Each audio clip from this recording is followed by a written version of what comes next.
ساڵانە ئێمە وەکو ئەنجومەنی بانگەواز و بەڕێوەبردن داواکەین لە هەموو وەرگانەکان لە ناو ئەوان شامەڵبەندەکان کە ئەبێ پلانی ساڵانەیان هەبێ.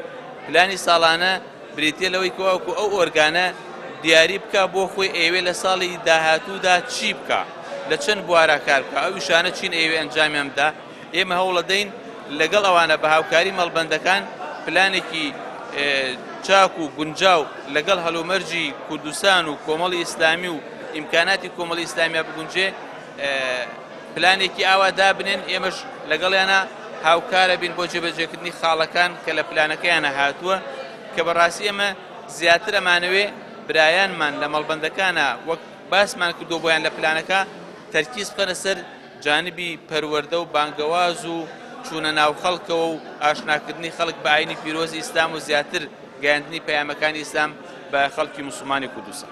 مەڵبەندی 12 شار زوریەشێکە لە مەڵبەندە پێشەنگ و سەرکەوتوەکان ئێمە دەستخۆشیمان بۆیان هەیە، خی گەورە سەرکەوتویان کە و مێت دەکەین کە لە ئایندەدا کار و چاڵەکەکانیان زیاتر بەرەو پێش برن.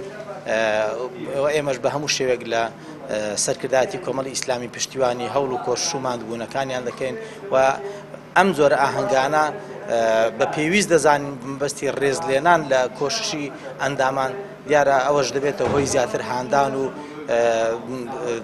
پشتگیریکردن لە ئەندام و کادیر و ئۆرگانەکانی کۆمەڵی ئیسلامی.